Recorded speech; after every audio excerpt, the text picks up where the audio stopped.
Eh.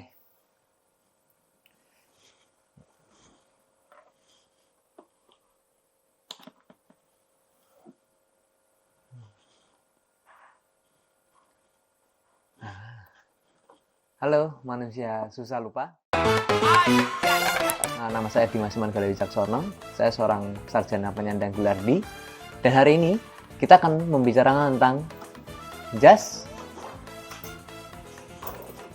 merah. Apa sih jas merah itu? Mas. Oh iya. Namanya siapa, Mas? Wahyu, Mas. Wahyu. Oh iya, Dimas, Mas. Saya Yuliono Singson. Yuliono Singson ya. Saya Alfian, Mas. Nama saya Haji. Enggak diakhiri dengan ya, guys ya? Enggak usah. Oh, enggak usah. Udah. Mas, saya tahu jas merah. Jas merah jangan sekali-kali melupakan sejarah. Kalau saya jas merah itu setahu saya cuma jangan lupakan sejarah sih, Mas ya. Belum tahu ya, Mas, apa ya jas merah itu? Jas merah enggak tahu? Belum tahu. Waduh. Wait a minute. Who are you? Jas merah, jangan sekali-sekali meninggalkan sejarah. Oh iya. Mas, saya tahu yang pertama kali ngucapin itu enggak, Mas? Yang mencetuskan itu. Itu Insinyur Soekarno. Insinyur Soekarno. Kalau nggak salah Presiden RI pertama sih, Mas. Insinyur Soekarno. Insinyur Soekarno Iya. ya? Oh itu. Oh, Mas, saya tahu sejarahnya dari jas merah itu sendiri, Mas. Ya karena saya kuliah di yang jasnya merah, kemungkinan kayaknya gitu, Mas. Tahu, Mas? Apa itu, Mas, kuliah di jas merah? Kebetulan kampus saya kan ini tuh, Mas. Universitas Muhammadiyah yang di wilayah Yogyakarta. Oh iya, iya. Jadi jasnya kan merah loh. Ya. Itu. Ya taunya saya jas merah ya itu, Mas. Tahu, Mas, sejarahnya jas merah itu seperti apa? Jas merah itu ya kita itu merah putih ya kan. Merah putih bendera kita, merah itu pemberani ya kan. Menjadi seorang pemberani itu harus jangan melupakan teman kita sendiri gitu menurut saya itu. Cocok. Cocok ya kayak organ induk ya.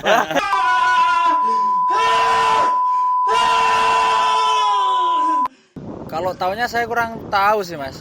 What? Pernah dengar. Pernah dengar? Dengarnya di mana, Mas? Yang di IG, TikTok. Di IG, TikTok. Heeh. Siap. Jangan buang sama sembarangan.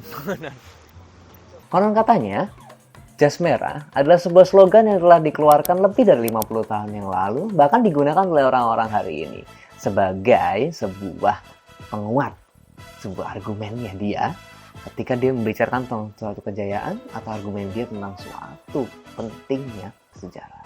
Dan saya sendiri, itu juga sering loh namanya menanyakan apa sih sebenarnya singkatan dari jas merah itu ketika banyak orang hari ini mengatakan hal itu ataupun menanyakan hal itu ataupun mengumumkan hal itu. Bahkan mungkin kawan-kawan sendiri pernah dengar kan tentang jas merah ataupun dikeluarkan oleh kakak-kakak kalian. Jas merah sering dilihat ataupun dimaknai sebagai sebuah singkatan yang dia berarti jangan sekali-sekali melupakan sejarah. Jangan sekali-sekali melupakan sejarah. Namun pada akhirnya, sebenarnya apa sih sejarah dari jas merah itu sendiri? Maka aku sendiri akan mengantarkan kalian kepada bagaimana mengerti tentang sebuah sejarah dari jas merah. Konon katanya, pada tanggal 17 Agustus 1966, terdapat pidato dari presiden pertama kita yaitu Soekarno. Pidatonya dia banyak dimaknai secara umum adalah sebuah pidato yang dia berjudul jas merah. Pidato yang cukup panjang yang pada akhirnya apakah benar ada jas merah di dalamnya?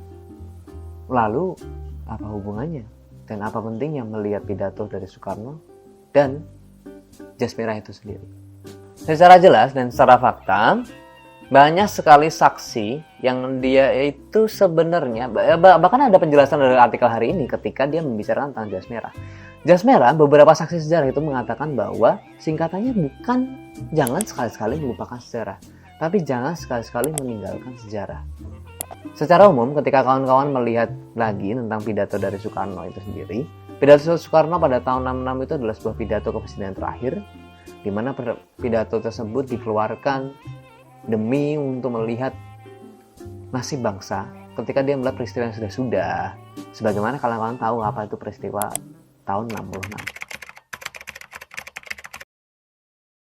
Dan dia juga mengecam serta memperingatkan kepada kita semua tentang bagaimana membangun bangsa, tentang bagaimana dia meramalkan nasib bangsa ini dengan sebuah peristiwa yang sudah-sudah, dan serta bagaimana bangsa Indonesia itu didirikan. Dan masa depan yang akan kita masuki sudahlah menampakkan gejala-gejala yang menunjukkan akan datangnya masa yang lebih berat. Itulah kenapa di dalam pidato tersebut ada memang unsur tentang jas merah, yaitu jangan sekali-sekali membahas sejarah. Uniknya dan ironisnya adalah sejarawan banyak sekali menemukan fakta bahwa tidak ada kata jas merah dalam pidato Soekarno. Hanyalah tentang nasihat untuk jangan sekali-sekali meninggalkan sejarah. Begitu pula Ahmad Nasution, orang terdekat Soekarno, sekaligus jenderal yang masih hidup waktu itu, serta paling dekat dengan Soekarno, mengatakan bahwa pidato Soekarno bukan pidato yang pada akhirnya diberikan judul oleh Soekarno sendiri dengan nama jas merah atau jangan sekali-sekali meninggalkan sejarah. Jas merah adalah sebuah istilah yang dikeluarkan oleh Kesatuan 66 yang pada akhirnya diberikan untuk pidato Soekarno waktu itu. Ironis bukan? Hari ini kita banyak melihat penjelasan tentang jas merah. Bahkan hari ini kita banyak melihat penggunaan dari jas merah itu sendiri. Kawan-kawan bisa melihatnya dari media tulisan, entah itu buku, koran, majalah, ataupun pada media digital yang sekarang digandrungi oleh orang-orang seperti situs internet atau apapun. Kawan-kawan akan melihat banyak sekali tentang jas merah. Nah, uniknya, bila kawan-kawan memperhatikan, ada banyak sekali, bahkan satu sendiri pun menemukan tentang singkatan-singkatan lain dari jas merah itu sendiri. Dan uniknya pula, kawan-kawan juga akan menemukan singkatan lain. Bukan jangan sekali-kali melupakan sejarah, atau jangan sekali-kali meninggalkan sejarah, bahkan sangat lain daripada itu. Lalu pula, ketika kawan-kawan menelisik lebih lanjut, bahkan mungkin sejauh yang saya temukan hari ini, kawan-kawan akan menemukan tidak hanya jas merah yang akan ditunjukkan sebagai sebuah istilah untuk memberikan sebuah nasihat. Ada jas-jas dengan warna-warna lain, jas warna biru, jas hijau, ataupun jas yang lain-lain. Kadang-kadang saya berpikir loh, siapa sih yang buka toko jas ini?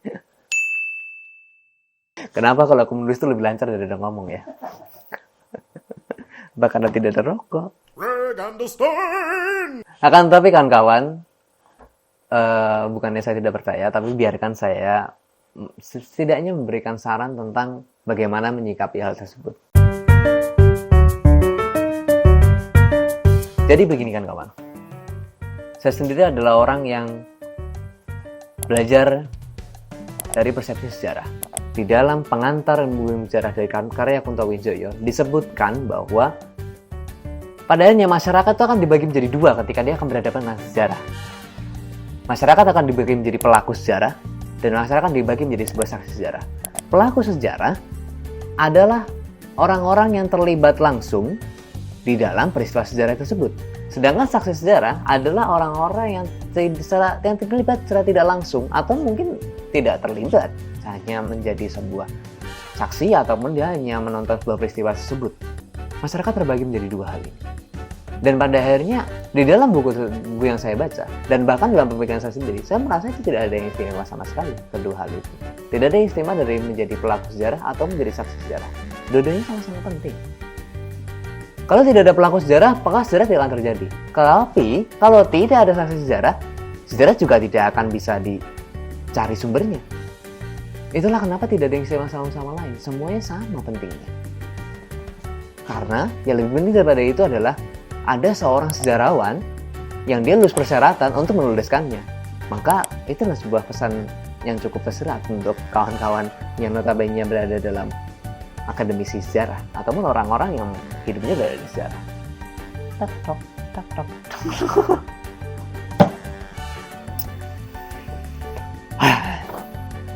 Maka dari itu kawan-kawan, selanjutnya kalau kita ingin membicarakan tentang sejarah lebih lanjut, sebagaimana yang dikemukakan oleh Kuntowijoyo dalam bukunya Pengantar Ilmu Sejarah, bahwa sejarah adalah tentang pengembangan, berkesinambungan, pergeseran, dan pengulangan. Nah akhirnya, apa yang sebenarnya ingin diambil dari sebuah inti ini? Maka ketika kita ingin membicarakan tentang sejarah, maka sejarah itu memiliki pola, itu yang pertama. Yang kedua, bagaimana sejarah itu harus runut. Bagaimana perkembangannya dia dari apa dan menjadi apa. Dan bagaimana perkembangan dari peristiwa sejarah itu akan bergeser menjadi sebuah apa. Dan pada akhirnya, bagaimana peristiwa sejarah tersebut ada hubungannya dengan hidup kita hari ini. Maka itu adalah sebuah hal yang penting yang ingin dikemukakan oleh Kuntowijoyo dalam bukunya. Tentang bagaimana pentingnya membicarakan tentang sejarah. Pada akhirnya, banyak sekali kawan-kawan yang hanya bertanya tentang apa sih pentingnya sejarah bagi saya. Sejarah adalah tentang ilmu dan cerita tentang waktu itu sendiri.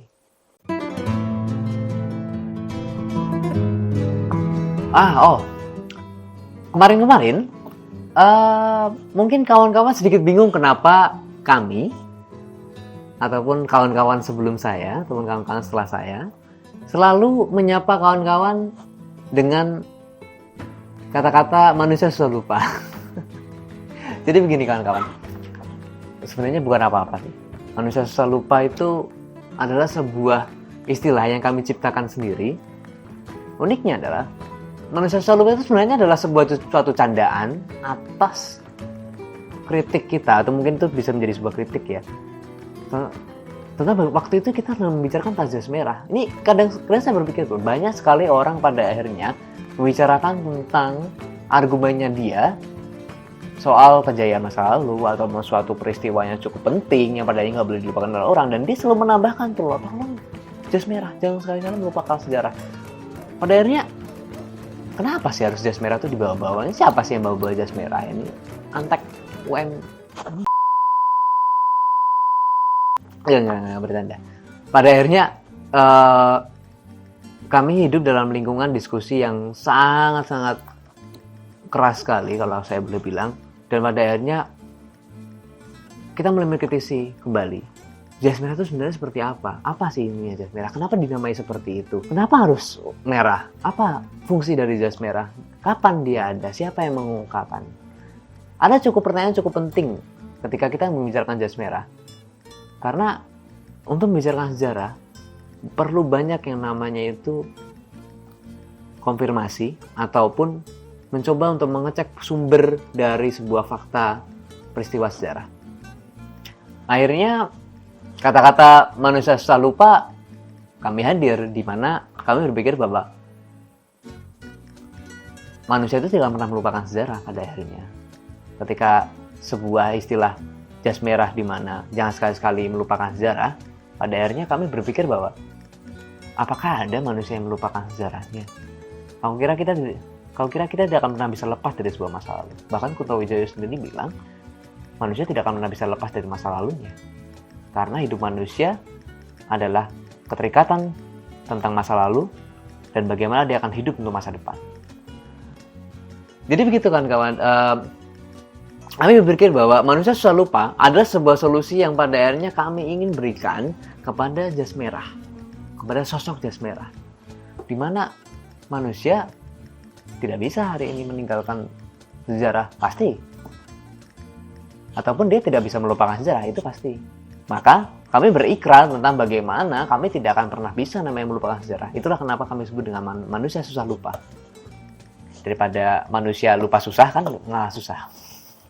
It's not funny! Itu jokes itu masuk gak sih? Aku benci itu. Kami kok keluar ya? Saya sendiri dan beberapa kawan sejarah waktu itu lahir dari sebuah diskusi-diskusi dengan metode-metode sejarah yang dimana sangat peduli dengan kritik sumber.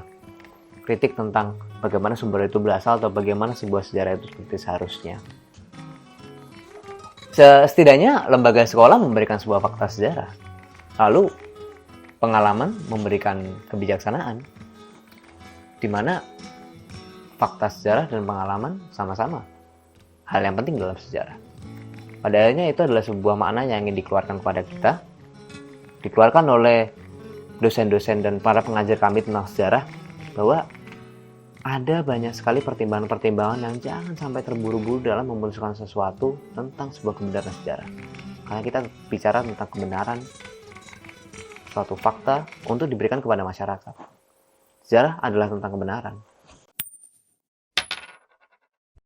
Lalu yang terakhir, untuk kawan-kawan manusia susah lupa, di mana saya juga adalah seorang manusia susah lupa, ada banyak sekali nasihat-nasihat melalui sejarah yang saya sendiri terima ataupun kawan-kawan sendiri terima, atau mungkin kawan-kawan sendiri terima. Tapi izinkanlah saya untuk memberikan satu nasihat yang terbaik yang pernah saya terima dalam sejarah. Di dalam kelas-kelas kami, ketika kita membicarakan sejarah, kami selalu diberikan suatu nasihat yang selalu menguatkan pemikiran kami tentang menelisik soal sejarah. Di mana di dalam sejarah itu juga memiliki satu nasihat ataupun slogan atau istilah itu sendiri. Itulah pentingnya mengenal sejarah. Dan jangan pernah meninggalkan sejarah. Apa? Jangan melupakan sejarah atau meninggalkan dulu. Kan yang benar meninggalkan. Sing anyar kan melupakan. Sing bener kan meninggalkan. Ini orang ini ngajar ribut ya itu anak. Kan kemana saya lupa. Kita punya satu contoh lagi manusia susah lupa. Satu nasihat terbaik yang pernah saya terima dalam sejarah adalah tentang Historia Magistra Vitae. Ya, tahu dalam arti bahasa Indonesia adalah sejarah adalah guru kehidupan. Itulah bagaimana kita melihat ataupun dari tadi kita bicarakan tentang melihat betapa pentingnya sejarah. Itulah kenapa jangan pernah sekali-sekali meninggalkan sejarah. Sampai jumpa lagi, manusia susah lupa. Historia.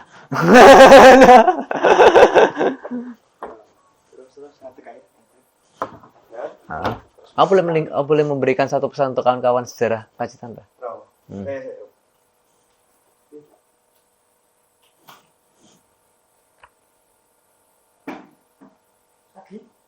Ngadeg piye? Oh, jare memberikan pesan. Enggak, yang karo ngadeg maksudnya. Oh, karo ngadeg iki suaranya layar, Mbak. Moronya ngarep ya? Oke. Oleh gue balik ya. Ngarep ngene-ngene iki. Salah, Bay. Balennya kan dari gini. And action.